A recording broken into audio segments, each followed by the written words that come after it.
ఓం నమః శివాయ. ఓం నమో నారాయణాయ.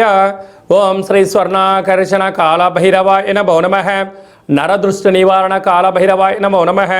ఓం కాళకాలాయ విద్మహే కాళాతీతాయ ధీమహి తన్నో శ్రీ స్వర్ణాకర్షణ కాళభైరవ ప్రచోదయాతు. హరి ఓం. మా ఛానల్కి స్వాగతం. చూస్తున్న వీక్షకులకు ప్రేక్షకులకు ప్రియ కాళభైరవ భగవద్బంధుకి స్వాగతం పలుకుతూ మమ్మల్ని ఎంతగానో ఆదరిస్తూ ఉండబడినటువంటి ప్రియ సోదరీ మండలకు అందరికీ కూడా వసంత పంచమి మాఘ పంచమి సాక్షాత్ మహాసరస్వతీదేవి అమ్మవారి యొక్క ఆశీస్సులు అందరిపైన ఉండాలని, అందరినీ విద్యావేత్తలుగా, జ్ఞానవంతులుగా, గుణవంతులుగా, సంపన్నవంతులుగా అమ్మవారి యొక్క ఆశీస్సులు ప్రసాదించాలని కోరుకుందాం. 1వ తారీఖు 2వ నెల 2024 నుండి 15/2/2024 వరకు పుట్టినటువంటి వారందరికీ కూడా ముందస్తుగా జన్మదిన శుభాకాంక్షలు. గతంలో వివాహం చేసుకున్న వారికి వివాహ వార్షికోత్సవ శుభాకాంక్షలు. ద్వాదశ రాశుల్లో గ్రహ గమనాల్ని ఒకసారి వీక్షింపచేద్దాం.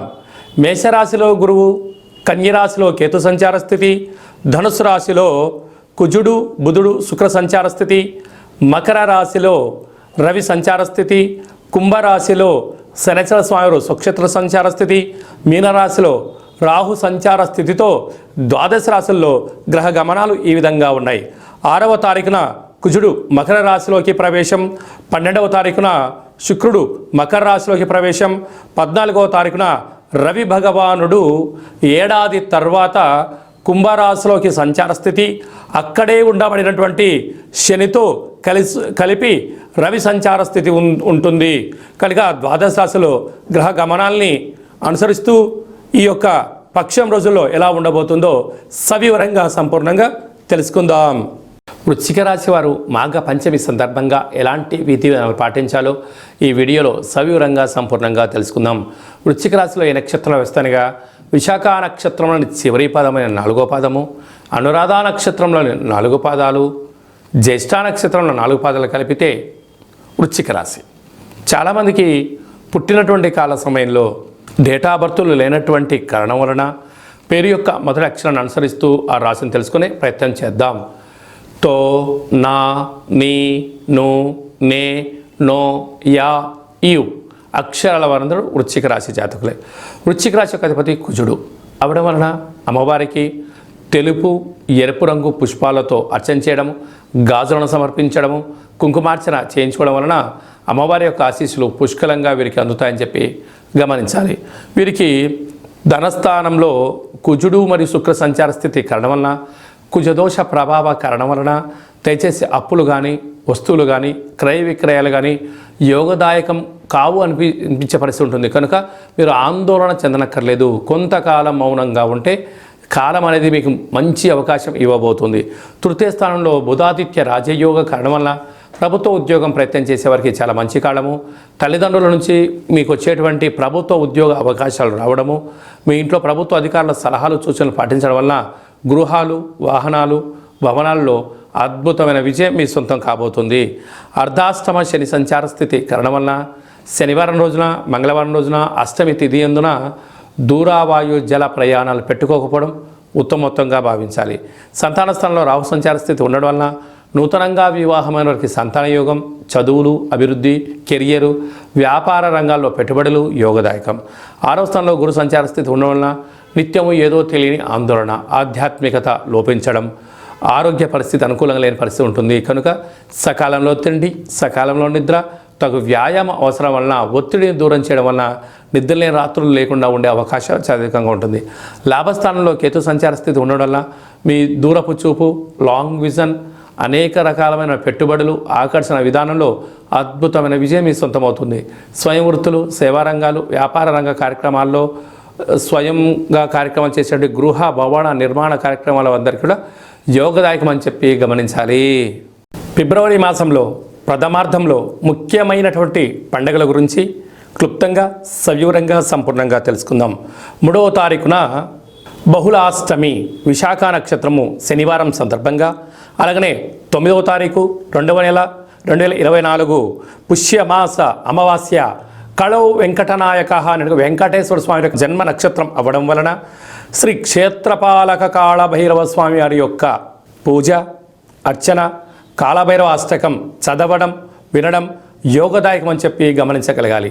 ఒక్కొక్క మాసంలో ఒక్కొక్క కాళభైరవుడు ఉంటాడు కనుక ఈ పుష్యమాసంలో శ్రీ క్షేత్రపాలక కాళభైరవ స్వామిని స్మరించడం, ధ్యానించడం, ఆరాధించడం, కాళభైరవ అష్టకాన్ని వినడం వలన, అంటే ప్రతి ఇంట్లో ఒక పెద్ద ఆయన ఉంటాడు, ఆయన రక్షణ బాగుంటేనే ఇంట్లో వాళ్ళందరూ బాగుంటారు కనుక మనము మన కుటుంబ సభ్యులందరం కూడా క్షేమంగా, లాభంగా, ఆయురారోగ్యాలుగా ఉండగలగాలి అన్నట్లయితే శ్రీ క్షేత్రపాలక స్వామి వారి యొక్క స్మరణ, ఇంట్లో కూష్మాండ దీపము, కాళభైరవ స్వామి యొక్క సౌభాగ్య ముడుపును కట్టుకొని చేయడం వలన సర్వత్రా శుభం కలుగుతుంది.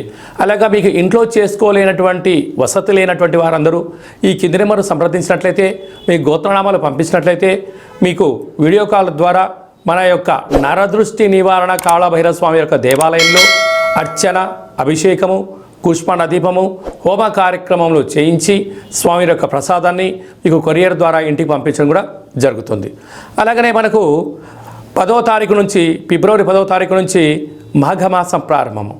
శాస్త్రాల్లో మనకి ఏమని చెప్పారయ్యా అంటే ఆమాకావై, ఆషాఢ, కార్తీక, మాఘ, వైశాఖ మాసములు అద్భుతమైనటువంటి ఆధ్యాత్మిక చింతనకు మంచి మాసాలు అని చెప్పడం జరుగుతుంది.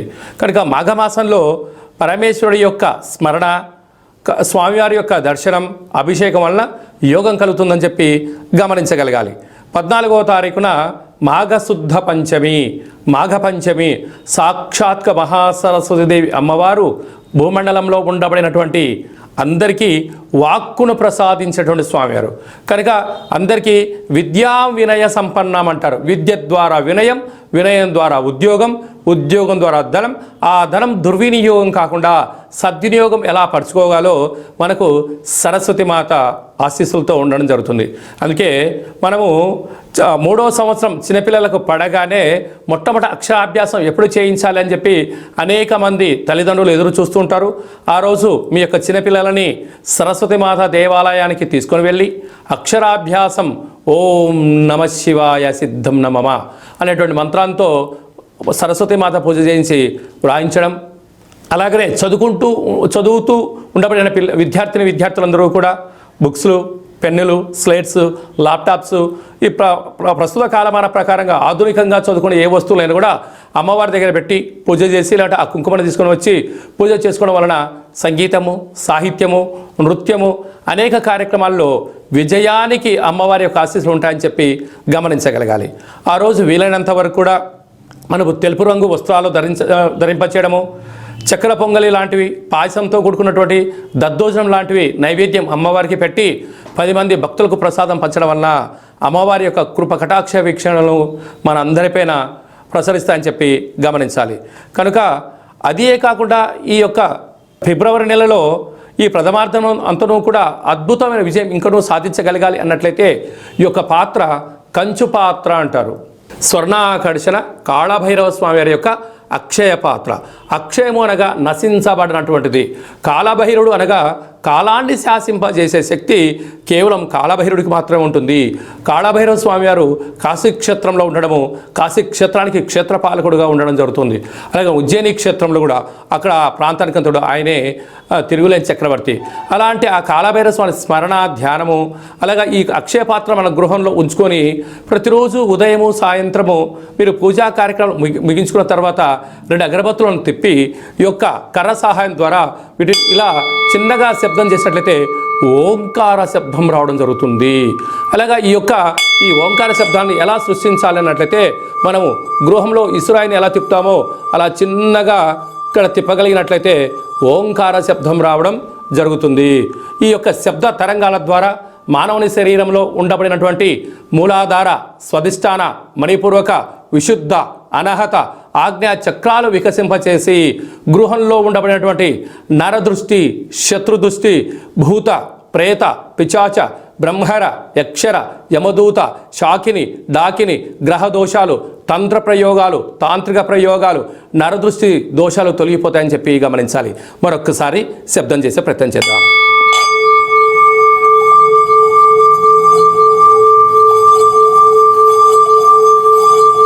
ఈ యొక్క శబ్ద తరంగాల్ని ఇంట్లో ప్రసరించడం వల్ల సర్వము ఐశ్వర్యం కలిగి అపార కుబేర సంపన్నులు అవుతామని చెప్పి గమనించాలి. ఈ యొక్క అక్షయ పాత్రతో పాటు ఒక కాళభైరవ స్వామి యొక్క పిరమిడ్ని, సౌభాగ్య ఒట్టిని, డాలర్ని, కంకణాన్ని, మీ యొక్క పేరు పైన 41 రోజులు కుష్మాండ దీపాన్ని, కాళభైరవ హోమాన్ని మీకు ప్రత్యక్ష ప్రసారంగా చూపించి స్వామి యొక్క ప్రసాదాన్ని మీకు అందజేయడం జరుగుతుంది. ఆసక్తి గలవారు ఈ కింది నెంబర్ని సంప్రదించవచ్చు. అలాగనే మీ వ్యక్తిగత జాతకం తెలుసుకోవాలనుకుంటున్నారా?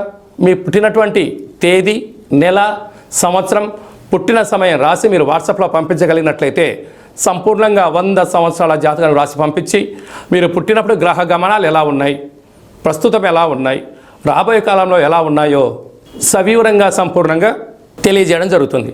అలాగే డేట్ ఆఫ్ బర్త్లో లేనటువంటి అనేక మందికి మీ పేరు మొదటి అక్షరాన్ని అనుసరిస్తూ గవళ ద్వారా అనగా రమణ శాస్త్రం ద్వారా భూత, భవిష్యత్, వర్తమానాన్ని కాళభైరవ ఉపాసన చేత తెలియజేయడం జరుగుతుంది.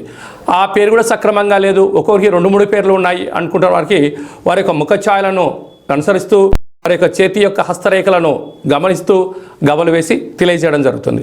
అలాగనే మీ అబ్బాయికి కానీ అమ్మాయికి కానీ ఎంత ప్రయత్నం చేసినా వివాహం అవ్వడం లేదా, ఎందుకు అవ్వట్లేదో తెలియజేస్తూ వచ్చేటువంటి అబ్బాయి కానీ అమ్మాయి కానీ గణాలు, గుణాలు, ఆ యొక్క వారి వివాహ తదనంతరము సంతానము, యోగము, ఎలాంటి యోగాలు ఉన్నాయో కూడా తెలియజేయడం జరుగుతుంది. అలాగనే గతంలో వివాహమైన దంపతులు తరచుగా గొడవపడడం, పోలీస్ స్టేషన్లు గొడవలతో దారితీస్తున్నాయా, ఎందుకు అలా దారితీస్తున్నా తెలుసుకొని పార్వతీ పరమేశ్వరులాగా ఉండేటువంటి ఆధ్యాత్మిక సలహాలు, సూచనలు మీకు ఇవ్వడం కూడా జరుగుతుంది. అలాగనే చాలామందికి జన్మకో శివరాత్రి అన్నట్టుగా బర్త్డే, మ్యారేజ్ డే సంవత్సరానికి ఒకసారి వస్తుంది. ఆ బర్త్డే వచ్చిన రోజన్న ఇంట్లో శుచి శుభ్రతగా ఏర్పాటు చేసుకొని నూతన పట్టు వస్త్రాలు ధరింపచేసుకొని ఇంట్లో ఒక లక్ష్మీ గణపతి హోమము, ఆయుష హోమం చేసుకొని 10 మందికి అన్నప్రసాద వితరణ చేయండి. మీకు సంవత్సరాంతం ఆయురారోగ్యాలుగా ఉంటాయి. అలా కుదరలేనటువంటి పక్షంలో మన యొక్క దేవాలయంలో 12 జ్యోతిర్లింగేశ్వర స్వామివారికి, సహస్ర నర్మదా శివలింగేశ్వర స్వామివారికి, శ్రీ కాళీ సమేత నరదృష్టి నివారణ కాళభైరవ స్వామికి మీ పేరుపైన అర్చన, అభిషేక, హోమ కార్యక్రమాలు చేయించి మీకు ప్రసాదం కూడా అందజేయడం జరుగుతుంది. కనుక మనమందరము కూడా జన్మదిన వేడుకలు చేసుకుందాం. వివాహ వార్షికోత్సవ కార్యక్రమం జరుపుకొని మీ ఇద్దరి మధ్యలో ఉండబడినటువంటి ఆటంకాలను తొలగించుకునే మానవ ప్రయత్నం చేద్దాం. అలాగనే మనం ఇంట్లో కాళభైరవ పూజ చేసుకోవాలి, ప్రతిరోజు మన పైన అర్చన ఎలా చేయించుకోవాలి, ప్రతిరోజు మన అభిషేకం ఎలా చేయించుకోవాలి అనే విషయాలన్నీ కూడా ఈ కింద మనం సంప్రదించినట్లయితే మీకు అందరికీ కూడా ఆ కాళభైరవ స్వామికి ఆశీస్సులను ప్రసాదింపజేయడం జరుగుతుంది. అలాగనే ఈ మాఘమాసంలో పంచమి తిథి అమ్మవారి ఆశీస్సులు ఉండాలని కోరుకుంటూ ఆశీర్వదించాం. ఓం ప్రణో దేవి సరస్వతి వాజేభిర్వాజినీవతి ధీనామ విత్రీవతు మహాకాళి మహాలక్ష్మి మహాసరస్వతి దేవతాభ్యో నమో నమః. అందరిపైన ఆ సరస్వతి మాత ఆశీస్సులు ఉండాలని కోరుకుంటూ ఆశీర్వచనం. ఈ వీడియో మీకు నచ్చినట్టయితే లైక్ చేయండి, షేర్ చేయండి, మా ఛానల్ని సబ్స్క్రైబ్ చేసుకోండి. మేము చేస్తున్న ఆధ్యాత్మిక వీడియోలు అందరికన్నా ముందుగా మీరు చూడాలి అన్నట్లయితే గంట సింబల్ ప్రెస్ చేయండి, అలానే బటన్ కూడా తెలియచేయండి. మీరు ఎవరి క్షేమాన్ని అయితే కోరుకుంటున్నారో లేక మీ క్షేమాన్ని ఎవరైతే కోరుకుంటున్నారో ఈ ఆధ్యాత్మిక సమాచారాన్ని చేరవేసి భగవంతుడి యొక్క ఆశీస్సులు పొందగలరు.